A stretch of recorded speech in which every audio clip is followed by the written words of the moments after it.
Well, ladies and gentlemen, I want to welcome you back to another great opportunity that we get to spend together. Now, we get to have some fun, and right here, you have just entered into the Holla Black Podcast Studio. I'm your favorite host and MC, Ronnel Blackmon, and we here believe that we are all brave leaders that are accountable to communicating knowledge, one conversation at a time. We hope to continue to build community through these conversations and have very intentional conversations that will allow for us to be better today than we were yesterday. Again, as I said, I'm your favorite host and MC, Ronnel Blackmon, and I'm super excited to have this opportunity to, just share, to discuss, to think about this special week that we have, Valentine's week, the week that we get to show either someone else love or guess what? Even ourselves some love. Now, the title of this podcast is going to be, yes, the title is going to be How Much Do You Love You? That's what I believe. Like, how much do you love you? I'm thinking to myself and, truly thinking about all the experiences that I've had throughout the years, whether it's being in a relationship or, working on some different goals that I've had set for myself and just figuring out exactly like, hey, what brings me true life? What brings me true love? What allows for me to be the very best that I can be? And ultimately, it comes through me recognizing that I have to love myself enough to be able to love someone else. We've talked about different things in the past, and I think about the scripture in Romans 5:8 that talks about God demonstrating his own love for us in the fact that while we were still sinners, Christ died for us, right? He gave up his only begotten son for us, for our lives, so that we could have everlasting life. I think about, the fact that, hey, self-love, by definition, it's the instinct by which one's actions are truly directed to the promotion of your own welfare or well-being, right? Especially in excessiveness, regard for one's own advantage. Think about this, right? Me helping you helps me. It's my advantage for me to love myself so that I can be better and love you more. Once again, how much do you love you? That's the question that I'm asking right here in this podcast episode, because I truly believe that having an opportunity to love yourself first is the essential. Ooh, hit the mic right there. I got too excited. Loving yourself first is essential for building healthy, fulfilling relationships. And here, I would love to discuss just some key principles to self-love and how they can allow for us to contribute those key principles into better relationships. So I'm gonna go ahead right here and dive in. But first, hold on. But I want to get it over here, right here. Got a little motivational quote for you. When you love yourself first, the right love finds you. Ooh, think about that. When you love you first, the right love finds you. You start attracting love. You start bringing love towards you. You start encompassing yourself in a loving space. That's what we want it to be about, right? We want to have fulfilling, loving relationships. And guess what? It starts off with self-love. Self-love, number one, the first principle is going to be, we're going to talk about it right here, know your worth. Oh, do you know how valuable you are? Do you know how precious you are? Do you understand that your value, it truly isn't determined by external validation, right? Like others may talk about how like how there's no other, how you're priceless or how things matter, but no, that outside noise, that doesn't matter. They can't tell you, external things can't tell you how valuable you are. You need to set personal standards for how you want to be treated, but then also who you want to treat you in that order, in that way. Think about it like this. Your worth is not up for negotiation. You got to love yourself first. And guess what?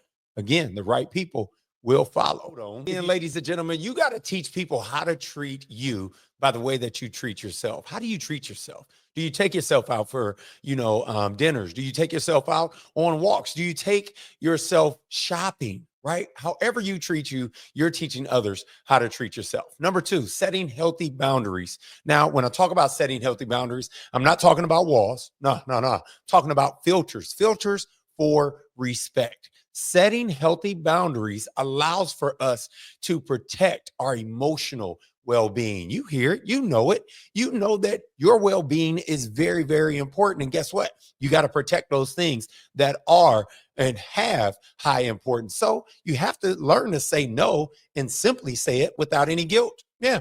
You got to be unashamed. You got to be unashamed with just saying those two letters, N-O, no. Like that is a statement in itself. There is no other additional explanation. According to, if somebody asks me, hey, can you come and help me move? No. What more should I say? Like, but if you're asking me, then most of the time I might say yes, unless I'm crazy busy, which normally I am crazy busy, but that's neither here nor there. We are here to understand and recognize how those healthy boundaries that you set can allow for you to respect yourself enough to walk away from toxic situations. Ooh-wee. I know I'm speaking to some folks out there that are listening to this, that are thinking about some of the different toxic situations you may have been in the past. I know I have, whether it be business, whether it be personal. There's been some toxic situations that have caused me to feel uncomfortable, to feel, discouraged about myself, to feel lackluster, to not even want to achieve certain goals that I may even have set. So setting those healthy boundaries allows me to filter that respect that I have for me. And guess what? When you say no to others, you're actually saying yes to yourself. You want to hear yourself say yes to you. You want to speak to you. I know as a child, I always wanted to, be affirmed. And, even actually in some of my relationships with my wife and some of the discussions and conversations, right? I want to hear her say yes. But honestly, if I'm going to be 100 with you, like I have to be okay with others saying no and me saying yes to me, right? Like I have to be comfortable even when I say no to things that I am recognizing that I'm saying yes to me. I'm saying yes to my rest. I'm saying yes to my health. I'm saying yes to my fitness, my wealth, my future generations that I'm also affecting through, again, setting healthy boundaries. And that's something that each and every single one of us not only can do, but we need to do. We have to do. Stay away from all of those toxic situations that you might come up against. And then number three, yeah, I'm going down the whole list. Prioritize self-care and wellness. You have to.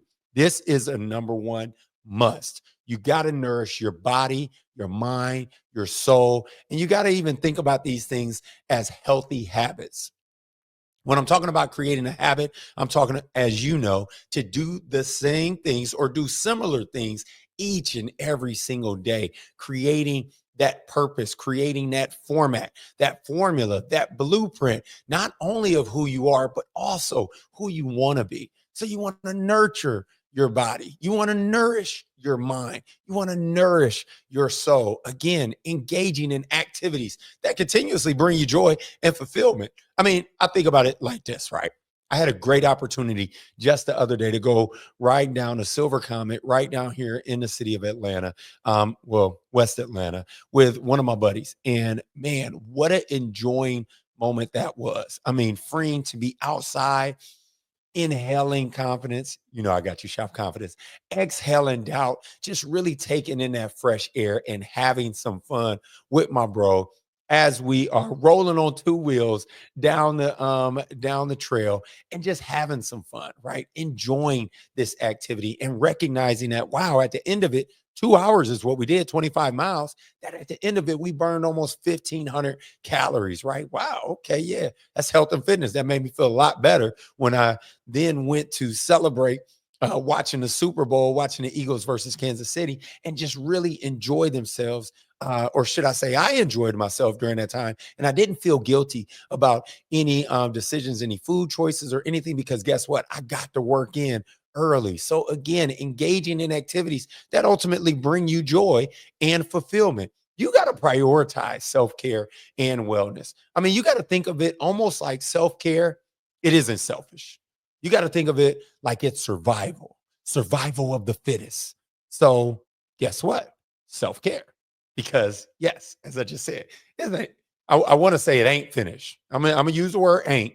I know that's not correct English. And, I'm choosing to just really enjoy this podcast episode because the self-love conversation is one that I'm truly passionate and I love myself. That's why if you're looking on YouTube, you see me in my pink polo because yes, I am enjoying myself. So you can't pour from an empty cup. I've heard that many times, and I'm pretty sure those of you that are 30 and older, okay, maybe 20 and older, have heard that statement as well. You can't pour from an empty cup. So make sure that you fill yours first, right? You can't pour from an empty cup. So make sure you fill yours first. That's what we're talking about right here when we talk about prioritizing self care and wellness. When we talk about nourishing your body, your mind, your soul, healthy habits, engaging in them daily, each and every single opportunity that you can, you come first. Fill your cup first. All right. So that's number 3. Number 4, develop emotional independence. Woo, this is brain power right here. This is brain power right here. Emotional independence. I don't like really agree with the idea that your heart is down here. I believe your heart is in your mind, right? I think about your heart is in the decisions that you make. You feel you may have a gut feeling, but ultimately that's some sparks that are going on in your mind, whether it's your frontal, your left, your right, whichever it might be. Okay. It's in your brain. And guess what? A relationship should enhance your life. It shouldn't complete it. It should enhance it. It should make you better. You should become a better individual because you're in a relationship, not be, oh, now I am complete because I found that perfect someone. No, you're complete just as you are. But if you could be better, that's what a relationship can bring. Okay. So develop that emotional independence. Okay. Learn to self-soothe, self-soothe, and manage emotions without relying on others. I think about the fact that a relationship should complement you, not complete you. Loving yourself enough to be happy alone before seeking happiness with someone else is key. That's a true key to finding and having a good, healthy, great relationship. Actually, a key to marriage. Like you shouldn't get married if you don't first love you. You should love you enough to be able to love somebody else, recognizing what their love, what their presence, what their mindset, what their activities, how they look, how they feel, how they respond to things, how it affects you. You should already have those filters up, not walls, filters up that allows for you to have the right individuals in the conversations and discussing and sharing and pouring into your life, right? Again, enhancing you, not completing you. Number 5, we're going to talk about practicing self-compassion. Do you give yourself a break, right? Like, are you kind to you? I know a lot of people that are kind to others and not kind to themselves. Think about the fact that when you make mistakes, you need to make sure that you are okay, or should I say, being kind to yourself and not being demonstrative, not tearing yourself down. What I can't do, what I won't do, what I will never do. Get that stinking thinking out of here. You want to be kind to yourself even when you make mistakes, and let yourself know. Speak to yourself. You might sound crazy, but speak to yourself and say, you know what? That was a mistake. That was something I don't want to ever do again. But guess what? I can do something better. I can learn from this mistake. I love it when I talk to my son, or after a sporting event, and he talks about, hey, Dad, I didn't really reach the level or the goal of winning the game, but there was a lot of lessons that I learned from it. And honestly, as a parent, that's all you can ask, right? So again, right, treat yourself with that same understanding that you'd offer a friend. I mean, think about this: the fact that you're allowed to be a masterpiece and a work in progress at the same time. Like, you are beautiful just as you are, but you also are work in progress at the same time. Wow. Like, I have an opportunity to develop. I have an opportunity to learn something, apply that thing, share it to others, and then continue to learn some more, right? I'm complete just as I am, but actually at the same time, I can't be satisfied with it. I can get better because if I'm here, there's there, right? So speak to yourself in a way that you speak to someone that you love, right? You care for, you affirm, you tell them, you touch, you show, give them those one-on-one opportunities. You need to do that with yourself as well. right? It may just be you watching a show. It may be you taking yourself out to the movies. It may be you going to breakfast, lunch, or dinner. Whatever the case may be, you need to make sure that when you speak to you, you're speaking to you in the same way that you would speak to someone you love. Because guess what? Loving yourself first is the most important thing, especially when we talk about relationships. I think about the fact that even on the workspace, right? Even in like relationships are work. Let's say what it is. It is what it is. Relationships are work because yes, you are affirming somebody. You are doing something for the greater good of the both of you, right? So you should always be looking to, you know, enhance that thing and make it better the same exact way that you would a job. When you're at your desk, when you're looking at, spreadsheets, when you're looking at emails, you want to always give your best. Exact same thing within relationships. And again, exact same thing should be done to yourself. So that's number 5. Number 6, embracing your authenticity. Oh, are you being authentic? I'm right here. Hey, I'm being as authentic as I can with you as I can within, yes, understanding. But no, we're being authentic. Are you being authentic and are you embracing that, right? Are you loving and accepting yourself just as you are? I know I'm goofy. I know I'm silly. I know I can be too serious. I know I can be too intentional sometimes. I know I can be too much, right? Too big, too exciting for some folks. But guess what? I love me exactly who I am, how I am.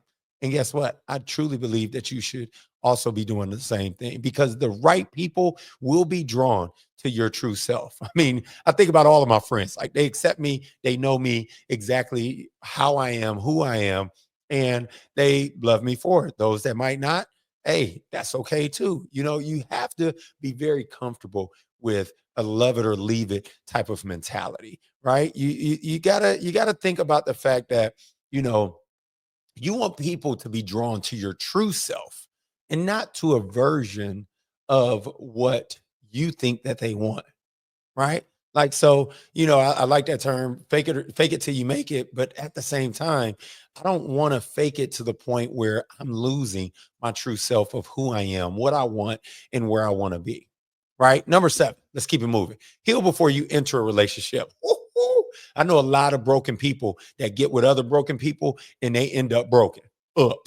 Yeah, exactly. Right. Like they end up out of a relationship, scarred in toxic situation. That's really what a toxic relationship looks like. It is two folks that are broken, right? That enter that relationship. They both are broken entering in, and then they maybe fulfill a need in, one area or another, but ultimately because they're missing so much, right? They're unavailable to helping and healing and loving and adding to others. So we got to make sure that we address those past wounds, those past insecurities that may impact future results and relationships. I think about some things like journaling, therapy, self reflection. Those are some powerful tools that can help us to heal, right? We want to make sure that we're doing those things, especially we need to be healing before we enter those new relationships. Number 8, cultivating happiness within. Yeah, let's talk about that real quick.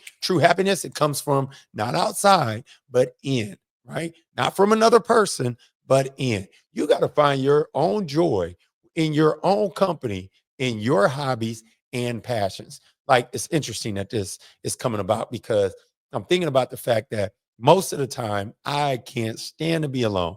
I can't stand to be, watching an event or, by myself going out or doing anything. But guess what? I actually felt like, man, this past weekend, I was like, man, I'm getting a little bit mature out here. I'm getting a little wise because I'm truly enjoying this self time, right? Like thinking about the fact that I'm finding joy in my own company, hobbies, and passion. Now, don't get me wrong. I love hanging out with other people, but man, hanging out by yourself with yourself and enjoying. Now, yes, I was still texting folks. I was still, talking to people on the phone, but like being in the presence of my own, being in full control of my environment. Gosh, you got to find that. You got to get that place, that space for you to be able to do that. So guess what? Cultivating happiness within, that is another key principle that is true to self-love, especially if we're talking about helping and loving others. Okay. Number 9, communicate your needs clearly. Are you being clear with what you need? With what I feel like these are like 10 podcast episodes in one right here. Are you communicating your needs clearly? I know it can be, honesty can be tough, right? And I truly wish that in relationships, especially, different marriages, you can have that conversation like you would your best friend, like you would your buddy, right? But you got to be careful because you want to know that you are caring for another's feelings, but you also need to make sure that you are communicating your absolute needs and you're doing it clearly. Okay. Expressing what you want. It may even start off as a conversation of, hey, I really don't know how to say this. I really don't know how to get into this, but I want to share something that's true to me, right? Like that I need out of this relationship. And trust me, if that person cares for you, if that person loves you, if that person truly wants to be not only with you, but also help you become better, what are they going to do? Yeah, they're going to be there for you, right? Like they're going to hear you. They're going to listen. They're not going to run away. Now, a feeling or two may be hurt by it. That's normal. That's okay. But at least you told them. At least you didn't hide anything that would stop them from being the best that they could be for you, right? You allowing them to go through that filter by letting them know what those filters were, so to speak, right? Think about the fact that confidence in yourself makes it easier to communicate with others. When I'm confident, guess what? Nobody could tell me anything. I mean, you could tell me something, but at the same time, it's like, hey, I know exactly what I know. And I know that you can add value in this space or you can't, right? And building confidence and having confidence in me and who I am and what I want, it makes it so much easier for me to communicate with others because there's no guesswork. There's no what if, there's no I don't know, I'm not sure, assumptions, making a you know what out of you and me. There's none of that. We're building confidence not only in ourselves by loving ourselves, but we're also allowing for us to communicate confidently with our significant others, with our friends, with our families. That communication with confidence, ooh, that's key. That's key right there, especially when we're talking about a healthy relationship. And lastly, I'm gonna end it right here. We're gonna try to keep it quick, keep it short. I know, keep it quick, keep it short, whichever. Choose love from abundance, not from need. What do you mean, Ronnel? I mean that like when you love yourself first, you attract partners who will compliment you, not complete you, right? Healthy relationships, there's built on mutual respect and shared happiness, not desperation. Like when you're desperate, you look desperate, you sound desperate, you act desperate. Let's not be desperate. Let's not be thirsty. Like think about the fact that, in everyday relationships, we have an opportunity to become better, to achieve more. And with working together, being true to who we are, we're allowing ourselves to be loved and also to show love to others. Well, ladies and gentlemen, that's a wrap for this podcast episode. I hope you all enjoyed. If you have any comments, any concerns, any thoughts, please feel free to go ahead and share, like, subscribe, comment, and oh, yes, subscribe. YouTube channel. Hit that subscribe button so you never miss an episode. Again, if you like it, please share and please let me know how we here at the Hollow Black Podcast can be more of a blessing to you and your lives. Once again, it's your boy, favorite host and MC, Ronnel Blackmon. Hollow Black.